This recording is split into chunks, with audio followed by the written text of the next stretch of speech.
Good evening, everyone, and welcome to tonight's webinar entitled What You Don't Know, Outside Perspectives on People Serving Impacted by Life and Long Sentences, hosted by the Michigan Collaborative to End Mass Incarceration, also known as MySemi. For those of you who may not know who or what MySemi is a broad-based, statewide, nonpartisan collaboration representing nonprofit, faith-based advocacy, grassroots, and service organizations united to end mass incarceration in the state of Michigan. With large numbers of people and organizations committed to working on ending mass incarceration in this state, MySemi is dedicated to leveraging individual and organizational power to reduce our prison and jail populations here in this state. Before we begin our panel discussion tonight, if at any time you have a question, please utilize the chat box or the Q&A feature at the bottom of your screen, and we'll do our best to answer it live. For those of you who are attending via our live stream on Facebook, please place your questions in the comments, and we'll make sure that they get to our panelists. With that said, for those of you who may not know who I am, my name is Daniel Jones. I am the Outreach and Engagement Coordinator for MySemi. I am also formerly incarcerated. I served 23 years of a juvenile life without parole sentence from the age of 16 to 39. Was paroled and released in March of 2019. Made it off parole March 2021. And I use that narrative as a platform to say that there are people who are currently incarcerated within Michigan's prisons who have committed great harms in community, have served long time in prison, and can be released back into society right now and would pose no threat and would be upstanding citizens in their communities. I use myself as an example of that. And tonight I am honored and proud to have with me a prestigious panel of professionals, of advocates, activists, parents, brothers, family members, community members, taxpayers, and I will definitely allow them all to introduce themselves. But I am proud of the group that we have with us today, and I'm also honored that you all are willing to join us and just listen to what we have to say in regards to the need for there to be second look legislation in place that just gives people an opportunity at release versus them being sentenced to die in prison. So tonight, I definitely would like to first allow to introduce themselves our first panelist, Miss Kimberly Annette Woodson. Good evening. My name is Kimberly Annette Woodson, and I am the Kim, founder and director. Can you hear me? Yes, Let me turn my volume up. All right. Good evening, everyone. My name is Kimberly Annette Woodson, and I am the founder and director of Redeeming Kimberly. And I'm also the second female juvenile lifer to be released in Michigan in 2017. So I'm going to pass the mic right now. Thank you. Thank you. Next, we have with us Demetrius Knuckles Hill. How y'all doing? My name is Demetrius Knuckles Hill. I served 28 years in the Michigan Department of Corrections. I've been out for a little over 3 years now, and I'm just a community activist. I'm a inspirational and motivational speaker. I'm just a freedom fighter. That sums me up. Yes, sir. Thank you for joining us. Glad to have you here. And next we have with us Aaron Bartels. Thanks, Daniel. I'm Erin Bartels. I'm an assistant public defender with the State Appellate Defender Office. And prior to my role at SATO, I have been participating in a co-mentorship with Daniel for 4.5 years through a co-mentorship program with the Good Neighbor Project, which is sponsored by the American Friends Services Committee. And so I have been able to bear witness to Daniel's story and others like it. And I am here to speak about how my association with Daniel, my friendship with Daniel, has impacted my life in wonderful ways. Thank you, Aaron, for joining us. Pleasure to have you here. Next, we also have with us Percy Glover. Good evening, everyone. So nice to talk to my beloved friends and meet people that I've not met before that is heavily involved in the work. Like Daniel said, my name is Percy Glover. I spent 11 years, 10 months, and 7 days within the Michigan Department of Corrections. I've been out for a really long time. I'm coming up on 20 years being released. What else can I say? I wear so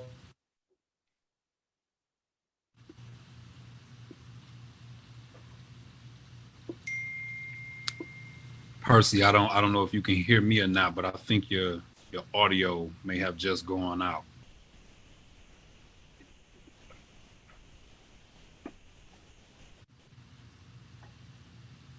Yeah, I hope we can come back to you, Percy. I hope you can hear me, and I hope we'll be able to come back to you when your audio is working. We also are expecting another panelist to join us very shortly, and I would definitely allow him to introduce himself once he's able to get on. But yes, tonight's webinar is definitely one that will focus and shed light on the impact that people who were sentenced to die in prison have had on the community since they've been home or even prior to their release. And we definitely just want to raise that and acknowledge that in this space, again, for the need for there to be second look legislation in place that will allow people to have their case reviewed after a period of time and allow them to be released versus dying in prison. And so I want to start this webinar off with a question to all of our panelists, excluding Ms. Bartels, of course, but to our panelists. I do want to pose this question to you. What does it feel like now that you're home, and what's some of the things that you've been involved with since you've been here? And I would let us start this off with Kimberly. Wow, that's a loaded question. It still feels surreal. Some days I still have those days where if I see a police officer, I don't know whether to freeze or feel like, okay, just keep doing what you're doing. Because I have that anxiety of like, they about to tell me you about to go back. Despite the fact that I have a baby and I'm married and I have my own nonprofit and a wonderful job with Michigan Liberation and wonderful collaboration with Nation Outside and so many other orgs that of my family of returning citizens that we mentor each other and just, it's just awesome to be home. I can't even begin to describe all of the things that we do. But if it's something positive and it's got a returning citizen interest, we all there rocking it. So from making sure everybody vote to making sure that people get the things they need while they're incarcerated, to no matter the resource they need coming home, all of us, especially the juveniles, we for it. So I'm gonna pass the mic again. Because Jay being loud. Okay. Mama. And I come back to you. Don't even worry about it. J. Marie is good. She good. Yeah, same question. Knuckles Hill, how does it feel to be home, and what's some of the things that you're involved with? And I'm gonna be straight up, man. Some people say I sound a little bit odd when I say it, but I've been at the crib. You know what I'm saying? So I've been here. It was just a matter of my body having to transition here, but my mind been here. My mind been ready to do the work. When I got out, I didn't wait.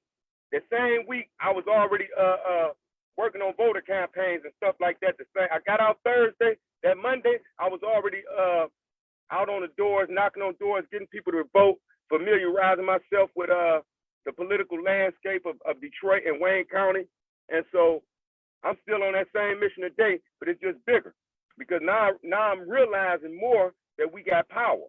I'm realizing more that as long as we don't utilize the power, they're not going to acknowledge the power. So right now, I help run the campaign right now with Michigan Liberation to get out the vote with people. I ran a caring and not criminalization campaign with Michigan Liberation. I do a lot of nonprofit work on my own, and I work with a lot of different organizations because what we're trying to do is we're trying to get as many people out of prison as we can, and we ain't gonna stop until we start seeing floods of guys come out because we understand that floods of guys went in. So that's the fight, that's the aim, that's the goal, that's the objective. Yes, sir. Yes, sir. I heard that loud and clear. And I definitely have a follow-up question for you that I'll come back around with. But I want to allow Percy to chime in on this too. How I feel. You said you've been home almost 20 years now, bro. Like how does that feel? And what's some of the work that you've done? Like some of the impact that you've had since you've been home? Wow, what have I not been involved in? It's probably the better question. I have to admit that I've been out so long that I don't even know what prison feels like anymore. The times I've gone back, I think over the last few years, I've been to Jackson, St. Louis, Saginaw, Thumb Correctional Facility, Huron Valley. I go to the jail here in Flint almost every single day, doing voter registration and collecting absentee ballots for the upcoming election. I always get a different feeling when I enter those atmospheres because for me, it's really hard to see myself when I was in that place back then because I don't know if this is good or bad because I'm so far removed because it's been so long since I've been in prison. My heart does go out, especially when I go into the jail because I could not an older person today as a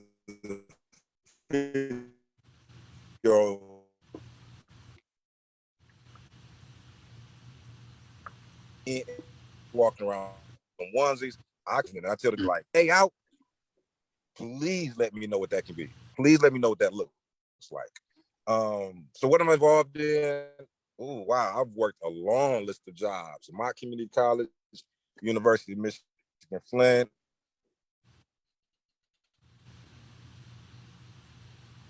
Community coordinator for Region 6 parole. Community coordinator Flint parole. State Appellate Defender's Office program manager. And works. I'm sorry, Percy, but your audio is kind of spotty. Like you're going in and out. But I can make out some of what you're saying. But I would love for our audience to hear you.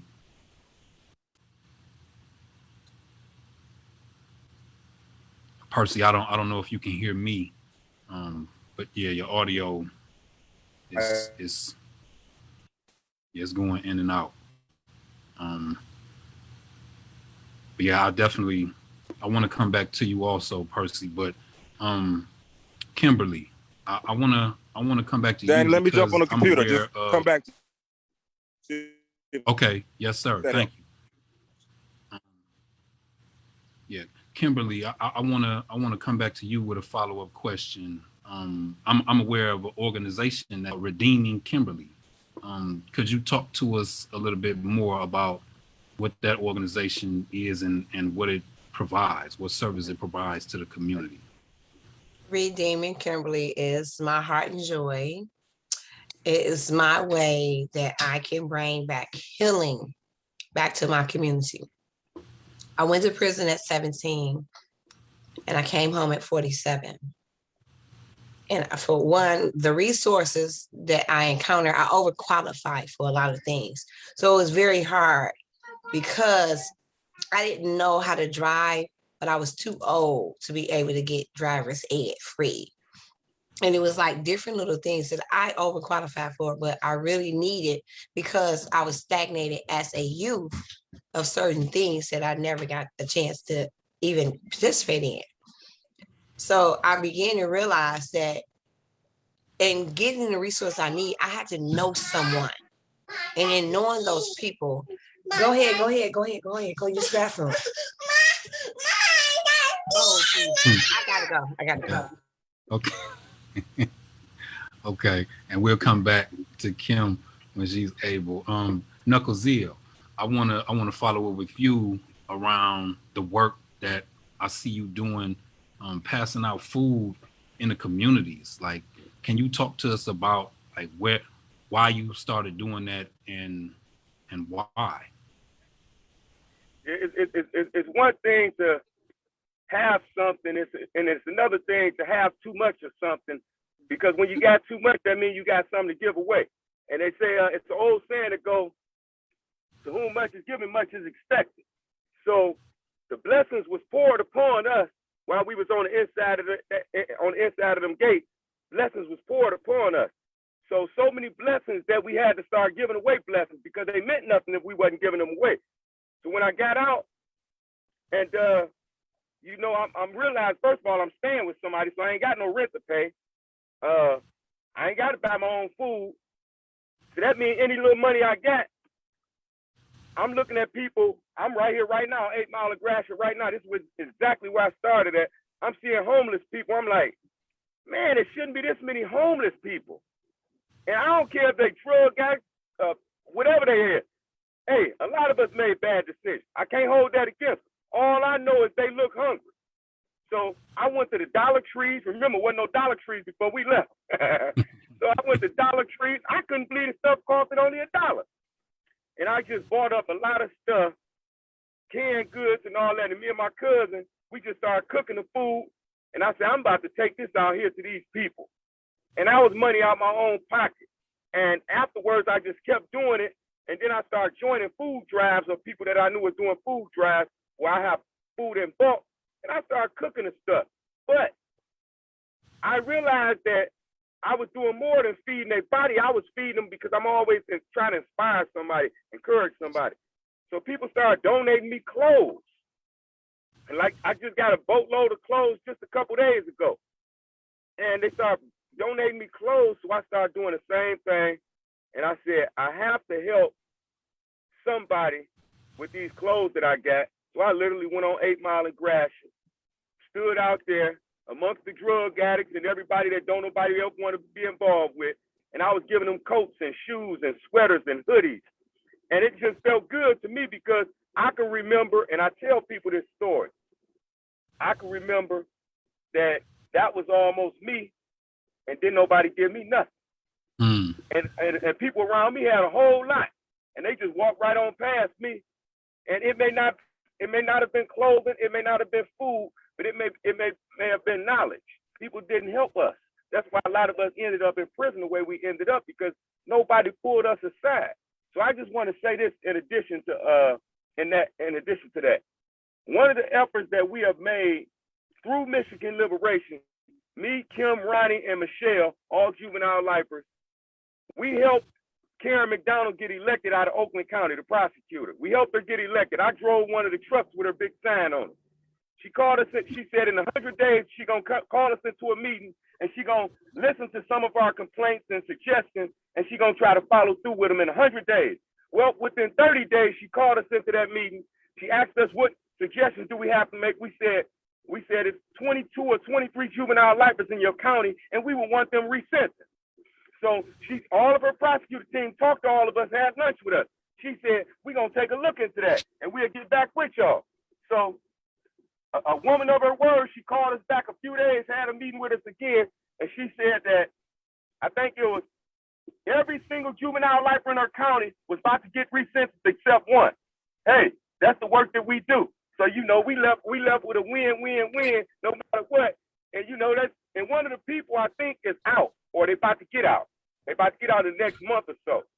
So that's the work that we put in. Yes, sir. Yes, sir. Shout out to Michigan Liberation.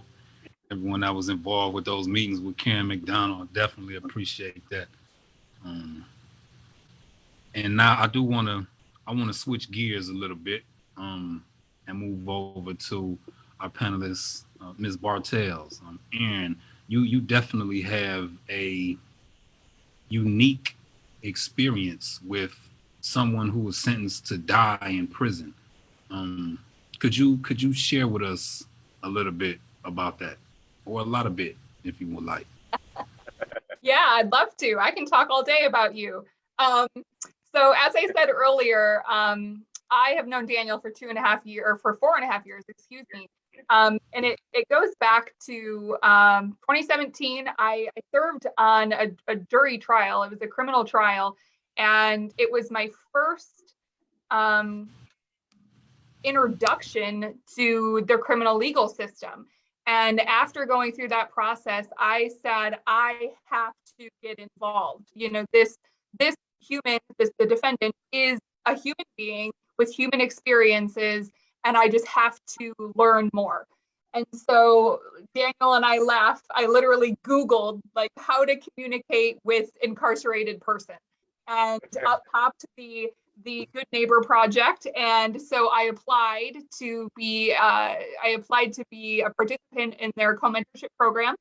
I was paired with Daniel, and immediately Daniel and I started writing letters to each other, and we both approached it with an open book. I said, anything I ask you, I'll answer in return. We really got to know each other very, very well. He ended up writing my letter of recommendation for law school. He was my introduction to the state appellate defender office. My coworkers were his attorneys during his resentencing. And so he was my introduction to my now employer. Daniel and I have done my cat is about to come and interrupt us because she hears me talking. Daniel and I have done different speaking engagements around the state at different universities, trying to get people involved in programs like the Good Neighbor Project, which puts one person from the outside in a co-mentorship with one person on the inside to communicate, to learn from each other. And I think we've probably had dozens of people sign up because of sharing our experiences. But when I first got involved, not everybody in my life was very supportive that I was speaking to somebody that had been incarcerated for 19 years at that point. When I first shared that I was participating in the program, a lot of the questions were, well, what did he do? What was his offense? Rather than, what's his name? Tell me about your experience. And so these are my family members. These are my friends. And so over the years, I shared my conversations with Daniel, with my friends and family. And I said, this is his story. Let me tell you a little bit about him. Let me tell you a little bit about his family and his life experiences. And at some of these speaking engagements, at one in particular, my mom was sitting in the front row with his mom, holding hands as we spoke. And if my memory serves, that was 2 weeks after Daniel was released. And so through my participation in the program, I not only warmed my mother up to incarcerated persons and formerly incarcerated persons, but aunts and uncles and friends. And so I would encourage anybody to get involved in a program like that, or to get involved in advocacy, because word of mouth helps. And we're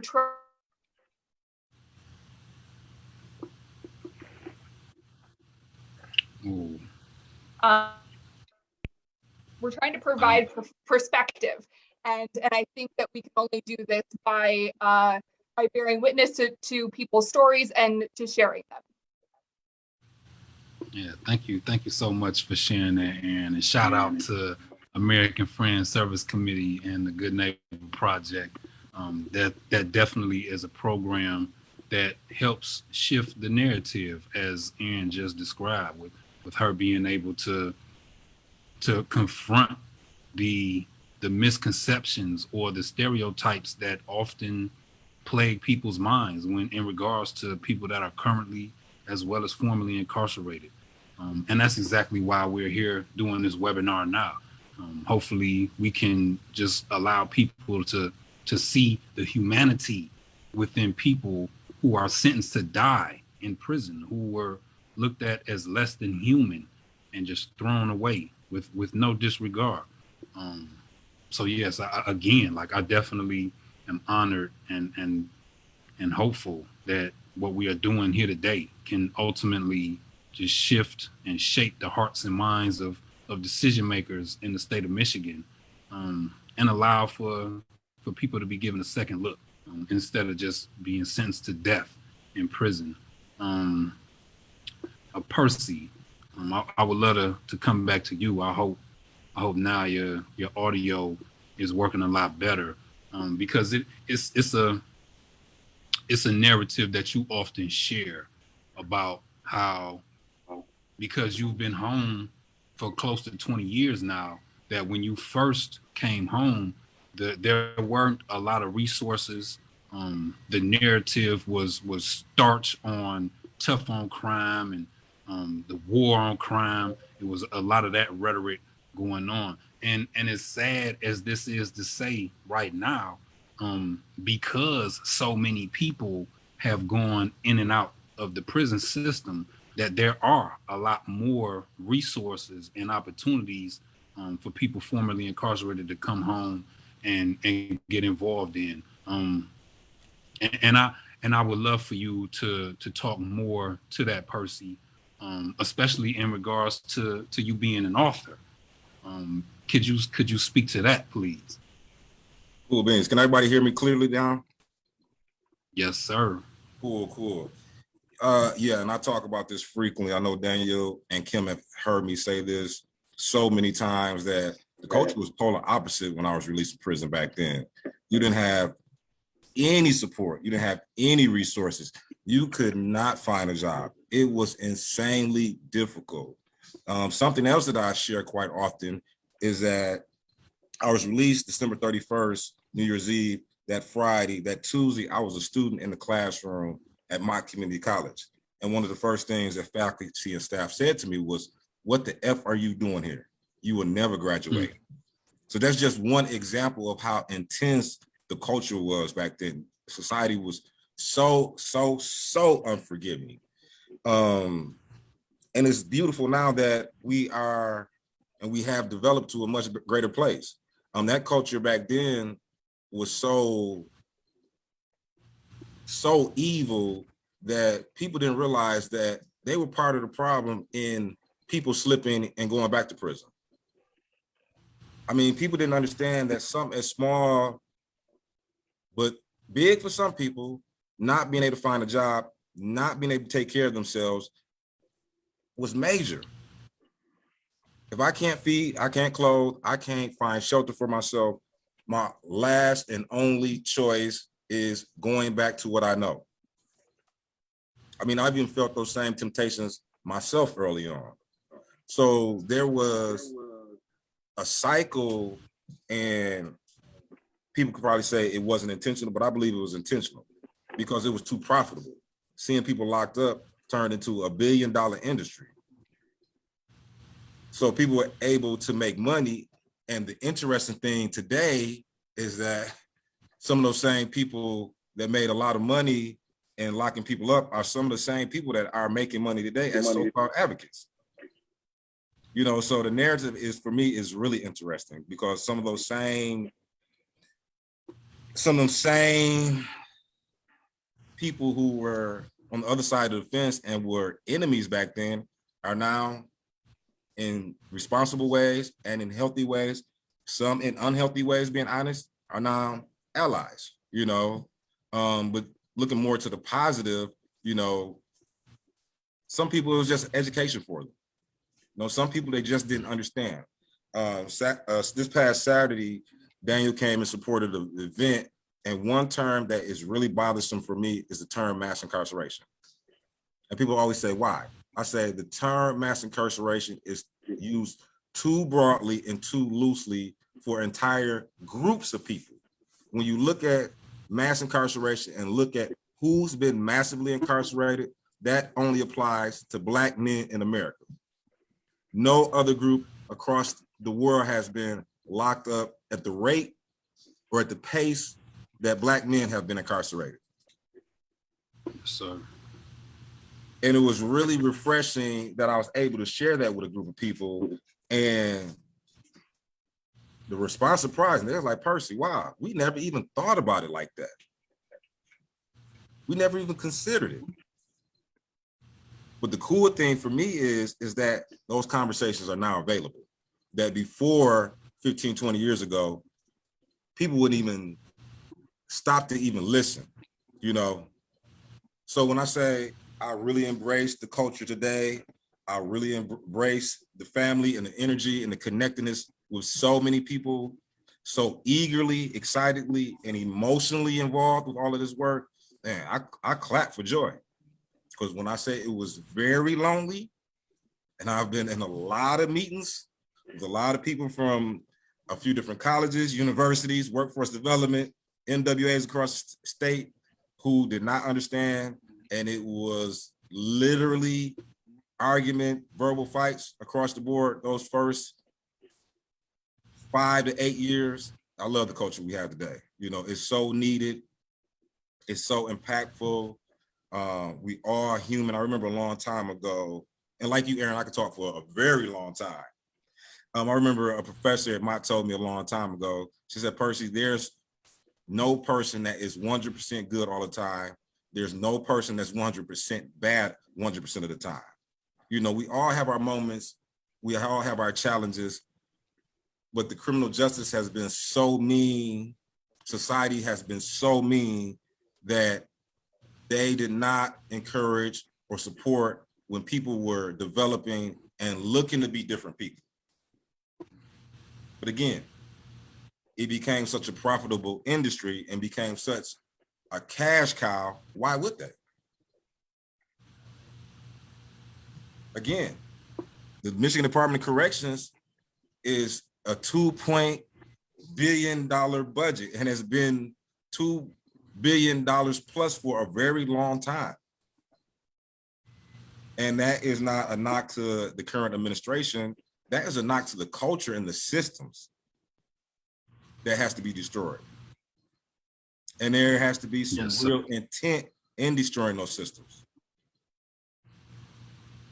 Yes, sir. But I go back to you, Danny, because you know I won't shut up. Yes, sir. But thank you for sharing that perspective. And Kimberly, I know you wanted to go next, but I think Knuckles Hill has a hard stop in a minute, and I wanted to touch base with you, Knuckles Hill, before you had to go. In regards to something that Percy just mentioned, like the culture that we are in now, currently in society. What do you want to say to that in regards to the way that people are incarcerated and treated and sentenced to die in prison, and the need for them to be home? What do you want to say in regards to the culture? You know, the devil fight hard. So the devil is going to do everything that he can. The devil is in everyone that speaks ill against the change that is coming. So the devil is going to try to put roadblocks in all of our ways so we could then fall on our faces. And for those who haven't been where we've been already, they'll fall on their faces for the first time. So then they can go through the cycle that we went through. So I understand what Percy's saying about why would they want to stop when $2 billion of Michigan's budget is allocated for corrections. But the key word is for correction. But what's being corrected? Absolutely nothing, because we're being warehoused. So now, what we have chosen to do, we say we're gonna disrupt that $2 billion. We about to disrupt that. How? First of all, former juvenile lifers, we have the lowest recidivism rate throughout the entire United States. We are next to zero. So that's one way we disrupt it. But another way we disrupt it is we speak out against it, and we stand on what we know and what we have experienced, and we sell our stories to everybody that want to listen and join hands with us to bring about the change. Now, the last way that we disrupt their money flow is because we're reaching out to the younger people. We can't get to all of them because some of them, they got to fall on their face. We understand that. But for those who we can reach, they don't want us to reach. This is why they try to muffle us and they try to limit our resources and the grant money that is available to us. But we grabbing hold to every piece of grant money. We turning every rock upside down, because what we do realize is that we was juvenile and they still convicting juvenile. So if we could just stop that school to prison pipeline, because when I thought of pipeline earlier, I was doing Facebook Live. I said, wow, a pipeline. A pipeline, we talking about the physical pipe, right? And now we're talking about the mental pipe. Well, who's the architect of this physical pipe that takes a child from school to prison? The government is. They are the architects of this pipe. So what we got to do is we got to take this pipe up just like the United States found all the Mexican tunnels. Well, we just found all the pipes. And what we about to do is dig up and uproot every pipe that they got to take us from school to prison.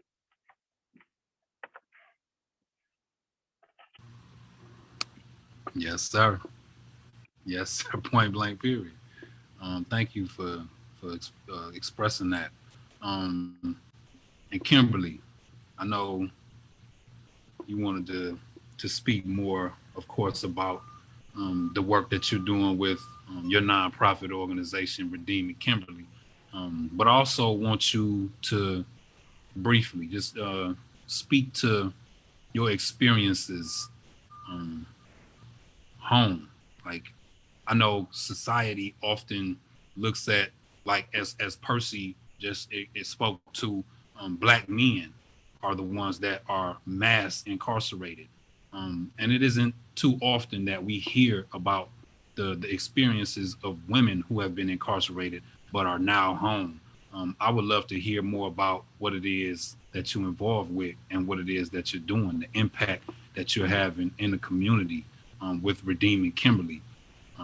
Please speak to that.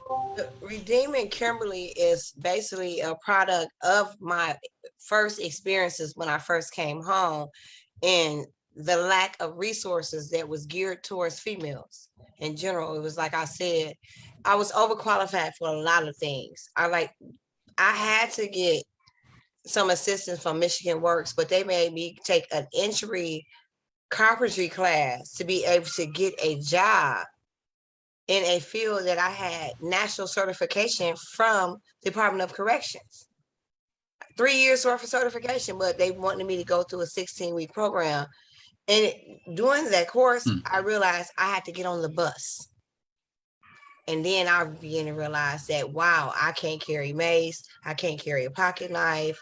Here I am, this little woman. I got lost several times taking these different routes.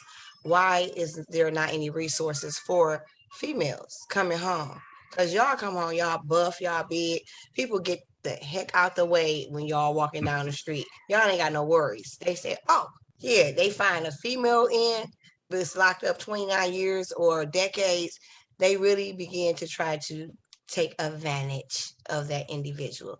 And females, a lot of family members don't realize how much it's going to take. They expect, if you have kids, they dump those kids right back on you as soon as you get home.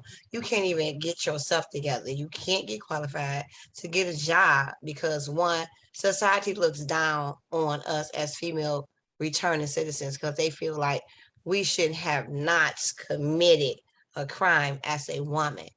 And people don't, and society don't realize it's a double standard. I had a conversation with someone earlier, and I said, I don't want to be introduced as a juvenile lifer unless I choose to say that in my story. I said, because what you do is you give me the disadvantage. One, I'm a Black woman. Two, I'm a returning citizen. And then on top of that, I've committed the worst crime in Michigan. So now I'm in the room and I'm like a big elephant that everyone's trying to avoid. That's unfair to me. Just introduce me as Kimberly and move on and allow me, if I want to, let people judge me by the worst mistake in my past instead of all the great works that I'm doing today, as like Demetrius said, getting a prosecutor elected that believed in us and said, no, I see y'all and I know y'all deserves a first chance, not a second chance. And I'm going to go fight for y'all if y'all put us in. And she did not hesitate to keep her word and go forth. And she did give us 20 out of 22. That was a win that us as juveniles got. But you won't hear that in the paper. You won't see that, wow, these juveniles are coming home. They're feeding the poor. They're making sure that people have mentors. They're trying to make sure people can pay their rent, get their car fixed. They are a community of networks of brothers and sisters that would not let each other fall. That's why the recidivist rate of the juvenile lifers are so low, because we refuse to let our people fall. We will cross check and double check each other because we realized that we were babies when we went in. We were raised in that horrible jungle, and we have to de-educate ourselves to re-educate ourselves in society and become the people that we decide to be in today. And the majority of us have decided to be real, decent human beings that want to heal the harm that nobody wanted to heal with us. So now we know what is broken and we see it, and we just want to bring it to the attention of others and let us heal. Just let us do our job. That's what we're here for. That's what we came back for. Is to heal the community. Yes. Thank you. And thank you for joining us, Knucklezill. I know you have to leave. It was an honor and a pleasure. Everyone, please give a round of applause for Demetrius Knucklezill. Thank you for joining us, bro. Be safe. Peace and love to you. And Miss Peace and love, y'all. Peace and love, bro. Miss Bartels, I wanna chime in with you for a second. And before I do, if anybody in attendance, either here on Zoom or join us live via our live stream on Facebook, if you have any questions at any time, please utilize the Q&A function on Zoom, and put your question in the comments if you're on Facebook. And yeah, going back to Ms. Bartels, I would love to, I want to ask you about, of course, the work that you're involved with at SATO. Could you speak briefly about the culture at SATO, at the State Appellate Defense Office, as well as like within Michigan State University, the law school that you attended? Could you talk to us about what the culture is like within the workspace in regards to people who were formerly incarcerated or are currently incarcerated, sentenced to death? Yeah, first of all, stop with that Miss Bartels stuff, okay? Yeah, I mean, first of all, I really want to applaud your efforts, Kimberly and Demetrius. I think that I think in every room that a decision is being made that impacts incarcerated persons or formerly incarcerated persons, people need to be at the table. And system impacted people need to be at every single table that a decision is being made. And so thank you for asserting yourself into that room at that table. I applaud you, and just keep it up, because that is amazing. SATO, I mean, SATO is my dream place to be. Throughout law school, I did 3 internships with SATO, 2 in the juvenile lifer unit, 1 in the direct appeals unit. I've never been around a group of advocates before that are so inspired and passionate and zealous. And, you know, hey, we're in the appeals world. Things go wrong more often than they go right. But I see my coworkers, my friends, and my mentors that are taking the wins and letting the wins mean more than the losses. They're doing everything that they can for their clients. You know, I can't say enough about the culture. Sato, I should be clear, I'm not here as a representative of Sato. I'm here, you know, as a friend of Daniel. But I will say that Sato is very involved in law reform issues, in pushing the law forward. And one of the things that I was most inspired by during my time at Sato is the juvenile lifer work. And, you know, it's the first time a juvenile lifer resentencing hearing is the first time that a person's entire life is put before the court. It's not a prosecutor giving their side of the story. It's let's talk about, let's talk about upbringing. Let's maybe even talk about your parents' upbringing. Maybe we'll even talk about their parents' upbringing. Let's talk about what led this person to making this decision. And I think that that is what I love so much and what I support so much about the second look legislation is there's no reason that we can't do that for everybody. I'm so glad it started with the juvenile lifer population. The brain science says that we should be, you know, we should be even going up into the mid-20s, into the late 20s, not just this arbitrary age of 18 that the court has put on. But I think we can do it all the way up to everyone, to any crime. We should be able to tell the person's entire story. We should be able to look back however long after they've been convicted and look at rehabilitation, look at these different factors. I'm sorry, Daniel, did that answer your question? I went on a rant and I'm sorry about that, but you went on a rant, but you definitely addressed the question too. And the reason why I asked about like the culture of SATO, the State Appellate Defender's Office, is because there has been training that was done with the SATO attorneys that will allow them to better engage their clients. And because of that training, it helped like create the understanding that this is a human being that I'm going here to see. This is not just another case, or I really need to allow this person to get to know me because I'm representing them and helping them like fight for their life. So it was more of a bond built as like friendship. I know at least for my attorney and I, and from everyone else who I know was a former juvenile lifer who had SATO representation, they embraced us like family, and in turn we did so. And even since I've been home, like the State Appellate Defender's Office they've always created spaces for former juvenile lifers and formerly incarcerated people to come and engage in dialogue around reentry or just supports or just vent whatever our frustrations or our concerns were.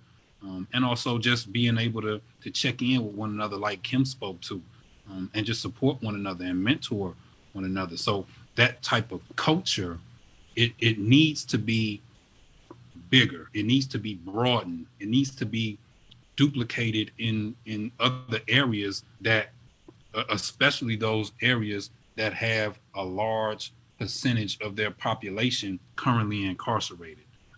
Areas like Wayne County or Genesee County. So yes, thank you for sharing that. And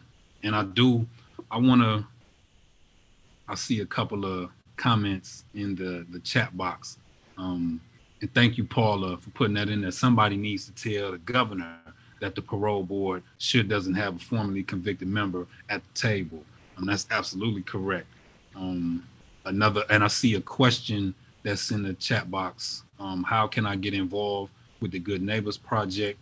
Are there going to be follow-up action steps after this program? I'm so grateful for this. Um, Thank you so much. I hope you see the comment that was just put in the chat box. Folks interested in the Good Neighbor Project can contact Demetrius Titus at dtitus@afsc.org.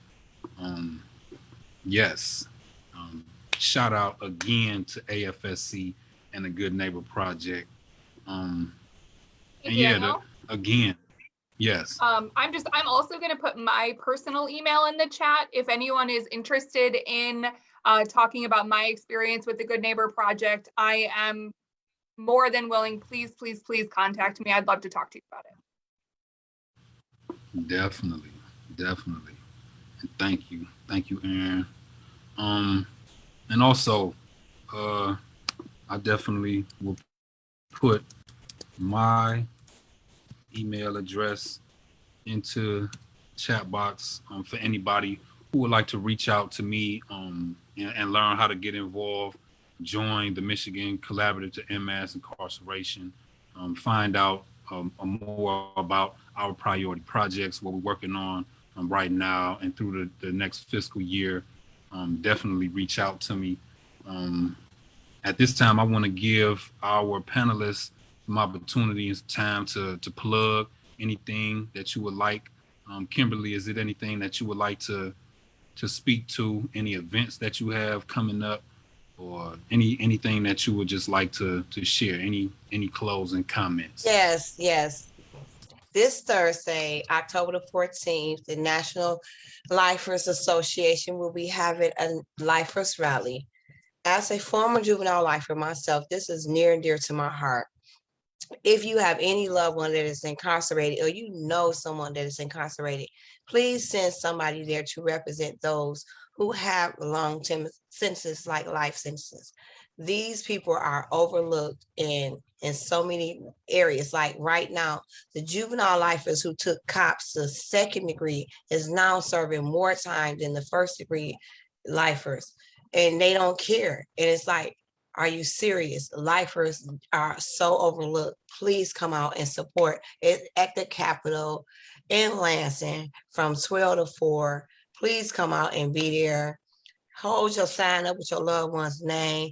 Redeeming Kimberly will be there. So many of my other orgs will be there representing just returning citizens saying we can do this. This is why you should support lifers coming home, because look at all the other lifers and returning citizens that was in that H hole and came home and became models people in society and are really changing the culture of society, showing them follow the ones that made a mistake, got up, dust themselves off, and kept moving, not those that claim they never fell in at all.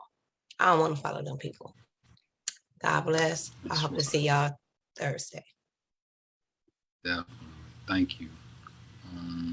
Aaron, do you have anything that you would like to shout out? Any last words? I would like to plug Redeeming Kimberly. Sounds like an amazing, amazing, and beautiful program that you have started since your release, and I would like to plug that on your behalf. I also will plug the rally on Thursday. I will be there, and I think just, one of my role models as an attorney is Brian Stevenson, and he is most famous for saying that we are all more than the worst thing that we've ever done. And I would challenge us as a society to say that we are more than the second worst thing we've ever done, the third, the fourth, the fifth, the sixth, the 100th. We are all more than the mistakes that we've made. And so come out and support this legislation on Thursday. I will see you there. Thanks for having me, Daniel. Definitely. Thank you for being here. Percy, anything you want to shout out? Any closing remarks, last words? Just that I am deeply humbled and always really excited to again have a group of family members and team members who are just excited and committed in the work in the same way that I am.